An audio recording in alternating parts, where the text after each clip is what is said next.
तो आज जो हम जिस विषय पे बात करेंगे सवाल जवाब ही होगा। बहुत से सवाल हैं जो जिज्ञासुओं के मन में हमेशा सवाल बने रहते हैं और वो पूछते हैं। तो आज के जो सवाल हैं, सबसे पहला सवाल है, बहुत से लोग पूछते हैं कि आपका जो पंथ है वो कबीर पंथ है या मदन पंथ है। बहुत डीप सवाल है और बहुत ज्यादा लोग पूछते हैं इस बारे में कि आप मदन पंथ करते हो, लेकिन ये तो कबीर पंथ है। तो इसके बारे में बता दूं मैं आपको कि ये 101% कबीर पंथ है, इसमें कोई दो राय नहीं है। ये प्योर कबीर पंथ है। लेकिन जब हम बात करते हैं कबीर पंथ की, तो कबीर पंथ और भी बहुत सारे हैं। जैसे धर्मदास जी की जो गद्दी है वो भी कबीर पंथ कहलाते हैं।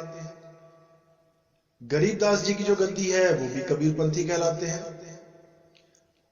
दादू जी की गद्दी है, उनका भी कनेक्शन कबीर साहब के साथ था। भीखा जी, नाभा जी की जो गद्दी है वो भी कबीर पंथी कहलाते हैं। तो जब सब कबीर पंथी हैं तो हमें कैसे पता लगेगा कि हम कैसी साधना कर रहे हैं, कौन सी साधना कर रहे हैं? फिर तो सब एक हो गए। अगर एक ही कबीर पंथ है, सारी कबीर पंथ है, फिर तो सब एक हो गए। फिर तो किसी भी गुरु को धारण कर लेना चाहिए, खोजबीन की तो जरूरत ही नहीं है। जैसे कोई मान के चलो कि कार है, स्विफ्ट गाड़ी है, कोई है स्विफ्ट गाड़ी। तो जब आप मॉडल नंबर लेके जाते हो तो आप किसी भी एजेंसी में लेके चले जाते हो मारुति की, और वहां से गाड़ी निकाल लेते हो, क्योंकि हर जगह सेम ही डिजाइन मिलेगा, सेम मॉडल मिलेगा, हर चीज सेम, एक्सेसरीज मिलेंगी, सब कुछ सेम, गाड़ी भी सेम, कंपनी भी सेम। फिर वहां पे परख नाम की कोई चीज नहीं होती है। वो तो जैसी कंपनी से ओके टेस्टेड आई है वैसी ही आपको दे दी जाएगी। लेकिन यहां पर कबीर पंथ के नाम पे इतने पंथ चल रहे हैं, इतने पंथ किसी और पंथ में नहीं है जितने कबीर पंथ में चल रहे हैं। बाकी जहां भी देखोगे सबका भगवान एक, सबका वाहिगुरु एक, सबका अल्लाह एक। लेकिन केवल कबीर पंथ में कबीर तो सबका एक, लेकिन भक्ति करने का तरीका सबका अलग। अब यहां पे आती है असली दिक्कत। कहने को सब कबीर पंथी, लेकिन जब आप नाम लेने जाओगे हर कबीर पंथी गुरु के पास, तो पता नहीं क्या क्या पकड़ा देगा आपको। अलग अलग नाम, अलग अलग मंत्र, अलग अलग साधनाएं। यहां पर कंफ्यूजन होती है बहुत जबरदस्त कि कौन सा कबीर पंथी, आपकी भक्ति विधि क्या है। क्या आप गरीबदास जी वाले मंत्र जपते हैं जो उनके ग्रंथ में लिखे हैं, या आप धर्मदास जी के नाम जपते हैं जो उनके वंश में मिलते हैं, या आप सोहम का नाम जपते हैं जो और कबीर पंथ में मिलता है, या ओम का नाम जपते हैं, क्योंकि कबीर पंथ में तो सब कुछ चल रहा है। क्या आप अकार मकार हकार जपते हैं, सकार? तो ये सब नाम कबीर पंथ में ही चल रहे हैं। इसलिए हमें अपनी भक्ति विधि बताने के लिए, उसको अलग से शो करने के लिए हमें बोलना पड़ता है कि हम मदन पंथ में हैं। मदन पंथ इसलिए बोलना पड़ता है क्योंकि वो हमारे प्रथम आचार्य हैं, हमारे प्रथम सदगुरु हैं। हम कभी ये नहीं बोलते कि हम दूलमपति पंथ से हैं, या हम जवाहिरपति पंथ से हैं, या हम राम सेवक साहिब के पंथ से हैं, या हम बैराग साहिब के पंथ से हैं। अगर हम बोल रहे हैं कि हम मदन पंथ से, तो इसका एक कारण है, क्योंकि मदन साहिब ही वो शख्स हैं जिन्होंने परमात्मा को पाने के लिए अपने गले पे तलवार रख दी थी। मौत को गले लगाने चले थे वो। क्या और कोई है इस पूरे पंथ में जो परमात्मा के लिए अपने गले पे तलवार रख सके? एक भी साधु खड़ा होकर बता दे कि मैंने कभी परमात्मा के लिए गले पे तलवार रखने की कोशिश करी। अरे भाई, मदन साहिब ही हैं जिन पर दया करके कबीर साहब ने उनको आके ज्ञान समझाया, आज तभी आप लोग के पास पहुंचा है। अगर मदन साहिब ना होते तो ये ज्ञान आप तक नहीं पहुंच रहा होता। ये कबीर साहब ने उन पे दया करी है। इसलिए उनका नाम आदर के साथ लेना चाहिए। उनके नाम का पंथ बोलने से भी विचलित नहीं होना चाहिए।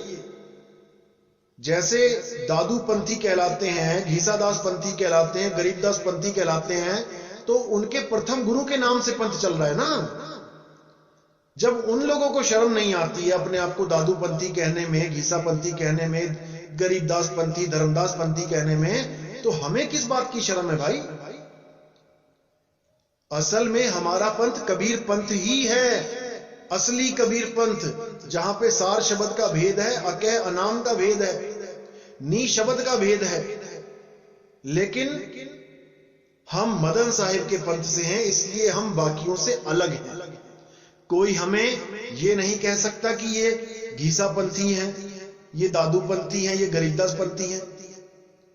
भले ही हम सारे कबीर पंथी हैं, फिर भी हमारी भक्ति विधि उनसे अलग है। इसलिए अगर हम मदन पंथ भी बोल देते हैं तो इसका मतलब ये नहीं है कि हम कबीर साहब के विरुद्ध हो गए हैं। अरे कबीर साहब हमारे परमात्मा हैं, हमारे परमपिता परमात्मा हैं।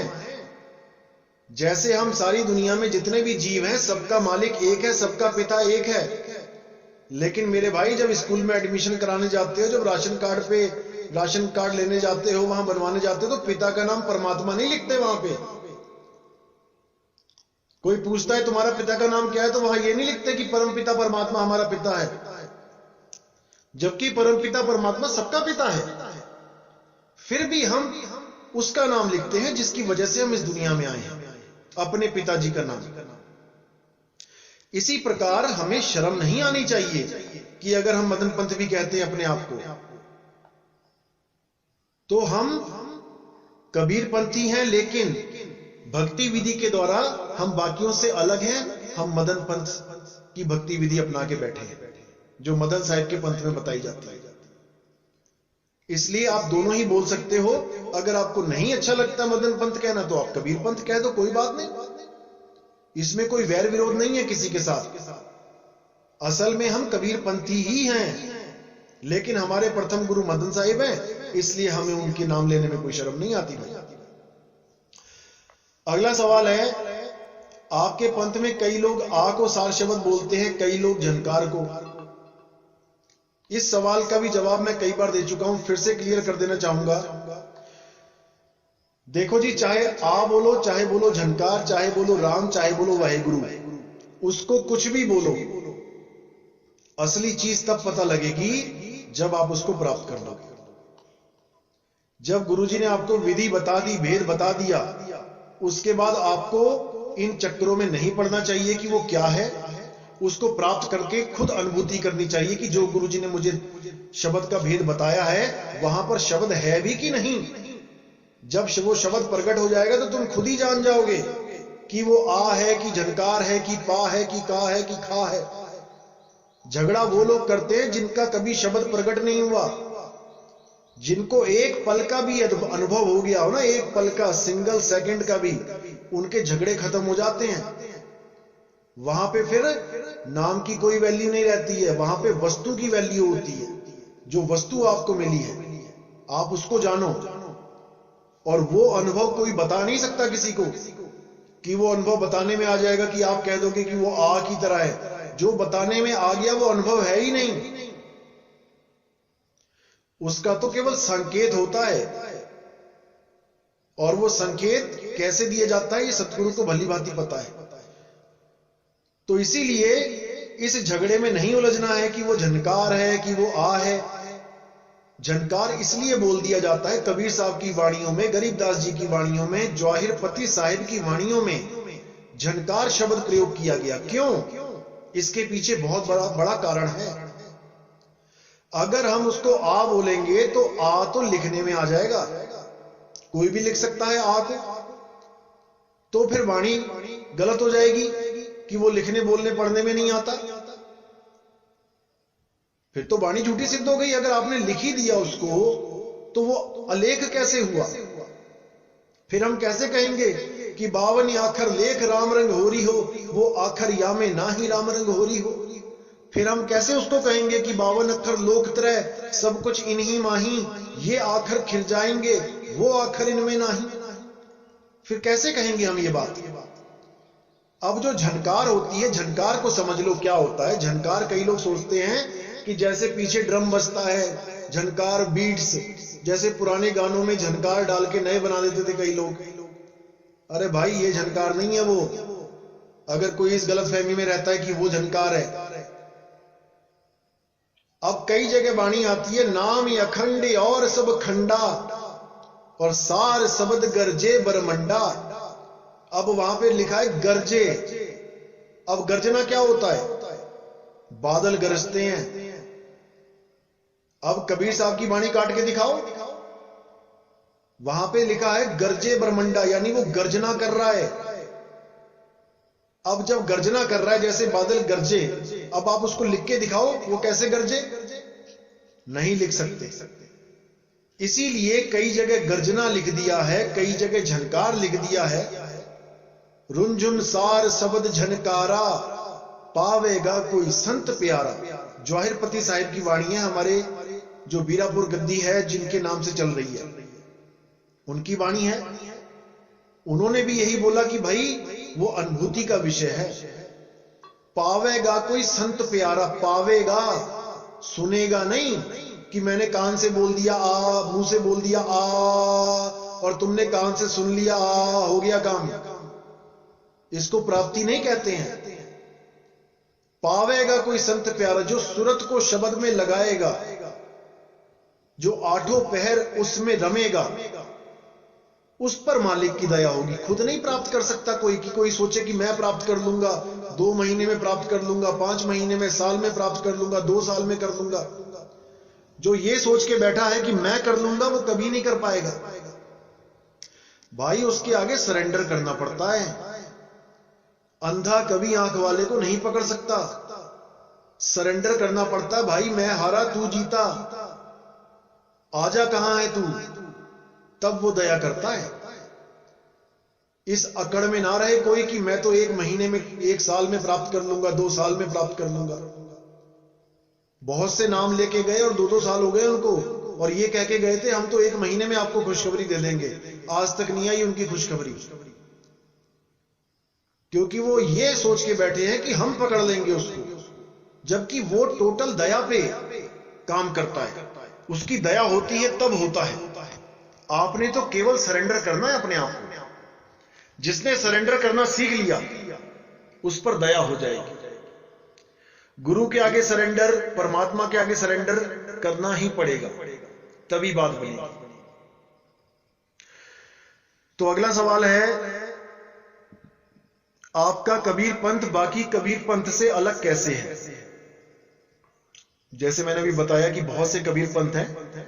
जो मदन साहिब के पंथ में कबीर, जो असली कबीर पंथ है, उसमें भक्ति विधि क्या है देखो। होठ कंठ लागे नहीं, जीव्या नहीं उच्चार, और गुप्त वस्तु को जो लखे सो है हंस हमार। उस गुप्त वस्तु का लखाव करना है, उसको गुरु लखाएगा। अब कई लोग कहते हैं लखाने को लंगाना, लंगाना, लगाना यानी पार कर देना। अरे भाई कितनी बार समझाया गया है कि पार आपने ही होना है परमात्मा के सहारे। गुरु तो केवल मार्गदर्शक है आपका, गुरु केवल आपको रास्ता बताएगा, विधि बताएगा। अब आगे आपकी लगन और परमात्मा की दया, इन दोनों पे काम चलता है। गुरु आपको भेद बताएगा, आपके सारे भ्रम तोड़ेगा, आपकी सूरत को शब्द में कैसे जुड़ना है उसकी विधि बताएगा। आगे आपकी लगन और परमात्मा की दया, इन दोनों पे काम चलेगा। तो हमारे पंथ में कोई मंत्र तंत्र जंत्र नहीं दिया जाता। हमारे पंथ में शरीरों में ध्यान नहीं लगाया जाता। हमारे पंथ में श्वासों का अजपा जाप नहीं कराया जाता, सोहम का जाप नहीं कराया जाता, ओम सोहम का जाप नहीं कराया जाता, ओम सोहम सत्य कबीर का जाप नहीं कराया जाता। हमारे यहाँ 5 नाम नहीं दिए जाते, ज्योत निरंजन ओंकार अरंकार सोहम सतनाम, या हमारे यहाँ 3 नाम सतपुरु ककाल मूर्त शब्द स्वरूपी राम, या और कोई नाम सतपुरु सतनाम, या और भी ओम तत्सत, ऐसा कुछ नहीं दिया जाता। हमारे यहाँ आत्म ज्ञान का भेद बताया जाता है और आत्मा में कैसे स्थित होना है, अपनी सूरत को कैसे स्थित करना है, ये भेद बताया जाता है। इसलिए बाकी कबीर पंथ से हमारा पंथ अलग है, क्योंकि हमारे यहाँ विहंगम चाल का भेद बताया जाता है कि आप कैसे विहंगम चाल के द्वारा अपने स्वरूप में स्थित हो जाएंगे। इसीलिए साहिब ने बोला शब्द विहंगम चाल हमारी, और कहें कबीर सतगुर दी तारी, खुले कपाट शब्द झनकारी, और पिंड यंड के पार सुदेश हमारा है। शब्द झनकारी, यहां पे भी झनकारी की बात कर दी उन्होंने कि वो कोई बोलने लिखने वाला शब्द नहीं है, वो एक अखंड नाद है, अखंड, जिसका कभी कोई खंड नहीं कर सकता। तो उस अखंड का भेद हमारे पंथ में बताया जाता है। अगला सवाल है कि आप कहते हैं कि सब दुनिया एक झंडे के नीचे आ जाएगी, सारी दुनिया एक पंथ में आ जाएगी, तो क्या सारे पंथ, सारे मंदिर मस्जिद बंद हो जाएंगे? अब देखो यहां पर समझ का फेर है। जब भी मैं कहता हूं कि सारी दुनिया एक झंडे के नीचे आएगी तो उसमें भेद को जानना चाहिए। क्या भेद है? मैंने क्या कभी कहा कि मंदिर बंद हो जाएंगे, मस्जिद बंद हो जाएंगी, गुरुद्वारे बंद हो जाएंगे, या कोई सारे पंथ बंद हो जाएंगे? मैंने ऐसा कभी नहीं कहा। जैसे एक डिस्ट्रिक्ट होता है, एक डिस्ट्रिक्ट में बहुत सारे गांव होते हैं, एक जिला होता है, जिले में बहुत सारे गांव होते हैं। हर गांव में पहली, दूसरी, तीसरी, चौथी, पांचवी कक्षा का स्कूल होता है, प्राइमरी स्कूल होता है। हर गांव में लगभग आपको एक प्राइमरी स्कूल मिल जाएगा।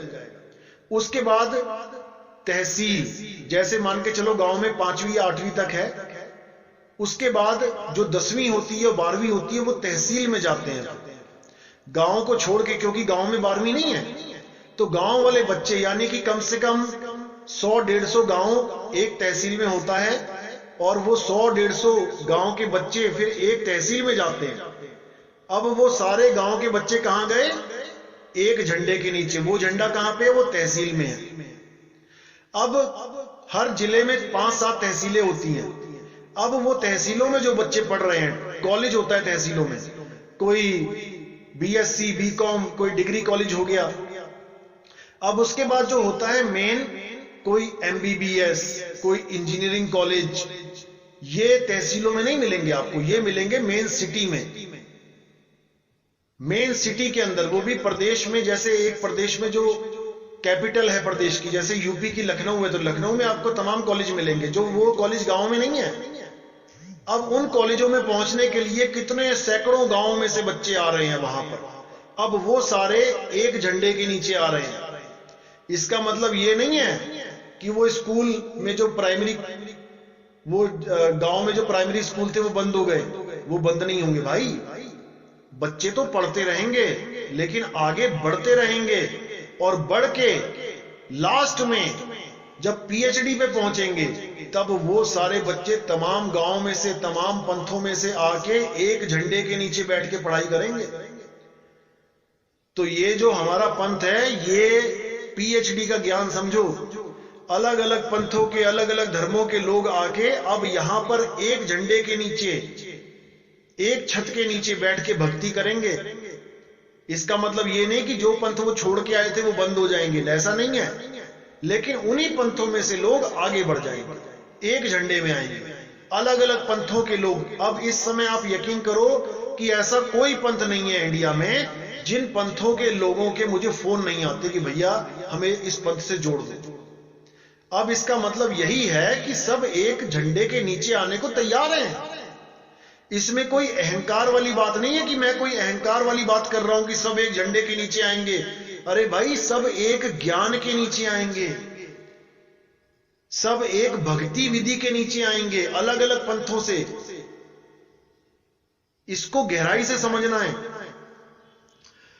तो इसीलिए बोला साहेब ने कि आगे बढ़ते बढ़ते बढ़ते बढ़ते जब जीवों को पता लगेगा कि जिस पंथ में हम हैं वो अधूरा है, उससे पूर्ण ज्ञान नहीं होगा, मुक्ति नहीं मिलेगी, तो जीव आगे बढ़ जाएगा और अलग अलग पंथों में से एक पंथ में आ जाएगा। इसीलिए साहिब ने बोला था कि सब पंथ एक ही पंथ में आके मिल जाएंगे, इसीलिए बोला गया था। तो अगला सवाल यह है कि कुछ लोग पूछ रहे थे कि क्या ऐसा हो सकता है कि गुरु अपनी ताकत से पार कर दे, चेले को कुछ ना करना पड़े। देखो जी, ये इंडिया है, ये महा आलसियों का देश है। वैसे तो बहुत हुनर है इस इंडिया में, बड़े बड़े साइंटिस्ट, बड़े बड़े इंजीनियर विदेशों में भी हमारे ही भारत का नाम रोशन कर रहे हैं। लेकिन जब अध्यात्म मार्ग आता है फिर बंदा सोचता है कुछ करना ना पड़े, गुरुजी कर दें। अरे भाई, गुरु को खाना खिलाओगे कि तुम्हारे पेट में चला जाएगा? फिर तो ऐसा करो कि गुरुजी भोजन करें, हमें ना करना पड़े, तब कोई नहीं बोलेगा। फिर तो गुरुजी को खाना देते ही अरे मुझे भी डालो, मुझे भी लगाओ थाली, वहां पर अपनी थाली याद आ जाएगी। लेकिन अध्यात्म में कि गुरु पार कर दे, ऐसा क्यों होता है? क्योंकि बहुत से लोग ऐसे हैं, गुरु ऐसे आ गए हैं अध्यात्म क्षेत्र में जो हमें भरमा देते हैं कि मैं पार कर दूंगा, मैं पार कर दूंगा, तुम्हें कुछ करने की जरूरत नहीं है। ऐसा वो लोग क्यों कहते हैं? क्योंकि उनको पता है कि इंडिया के लोगों की कमजोर नाड़ी कौन सी है। उनको पता है कि कहां पे मूर्ख बनाया जा सकता है लोगों को, बड़े आराम से आ जाते हैं लपेटे में। ऐसे बहुत से गुरु हैं जो कहते हैं तुम्हें कुछ नहीं करना है, बस तुम मेरी सेवा करो, दान चंदा चढ़ाते रहो, आके तेल मालिश करते रहो, पैर दबाते रहो, और तुम्हारा पक्की टिकट कटवा दूंगा मैं तुम्हारे धाम की, चिंता मत करना, मैं लेने आऊंगा तुम्हें। यही सबसे बड़ा भरमजाल है भाई। गुरु का मतलब होता है जो गुर दे, जो हुनर दे। आप भी कुछ ना कुछ काम करते हो, किसी ना किसी गुरु से आपने हुनर लिया है, वो गुरु आपके साथ बैठ के काम नहीं करता है, उसने अपना हुनर दे दिया। अब आप खुद समर्थ हो जाते हो, आप बिना गुरु के भी उस लक्ष्य को प्राप्त कर लेते हो अगर आप निपुण हो गए हो तो। जब तक आप गलतियां करते हो, गुरु आप पे पूरी नजर रखता है, आपकी हर गलती को सुधारता है। जब उसको लगता है कि हाँ भाई अब चेला बिल्कुल निपुण हो गया, वो क्या कहता है, जा बेटा अब कहीं और दूसरी दुकान खोल ले, अब तू जा और कहीं अपना गुजारा कर। तो इसी तरह जो आध्यात्मिक गुरु होता है वो आपको क्या करता है, आपको शब्द से सुरत जोड़ने की विधि बताता है। वो कभी ये नहीं कहता कि बेटा मैं भक्ति कर लूंगा तेरे लिए, कभी नहीं। जो ऐसा कह दे उसके तो पास भी मत बैठो, वो भटका देगा तुम्हें। इसलिए साहिब ने बोला, एक डाल दो पंछी बैठे, एक गुरु एक चेला, और गुरु की करनी गुरु भरेगा, चेले की करनी चेला। करनी भी भरेगा और भक्ति भी करेगा। गुरु भी भक्ति करता है भाई, चेला भी भक्ति करता है। अगर गुरु ही सबको पार कर दे तो गुरु को भक्ति करने की क्या जरूरत है, वो तो पार ही बैठा हुआ है। लेकिन गुरु भी साधना करते हैं सारे, क्योंकि उनकी साधना उनके साथ है, शिष्य की साधना शिष्य के साथ है। इसलिए इस गलतफहमी में कभी नहीं रहना है कि मुझे गुरुजी पार कर देंगे। पार करने वाला शब्द गुरु है। शब्द गुरु से अरदास करो कि मालिक हमें बंधन छुड़ाओ हमारे, देखो वो पार करता है तुम्हें। लेकिन सच्चा प्रेम करो शब्द गुरु से, सच्चा प्रेम, निर्मल प्रेम, उसमें कोई दुनियावी चीज नहीं आनी चाहिए बीच में कि हे परमात्मा मैं आपको बहुत प्रेम करता हूं लेकिन मेरे बेटे की बीमारी ठीक कर दो। हे परमात्मा मैं आपको पाना चाहता हूं पर मेरे घर का लेंटर चोरा, ये इसका जुगाड़ करवा दो कैसे। हे परमात्मा मैं आपसे प्रेम करता हूं, मेरे बेटे की नौकरी लगवा दो। यहां पर यह काम खराब हो जाता है।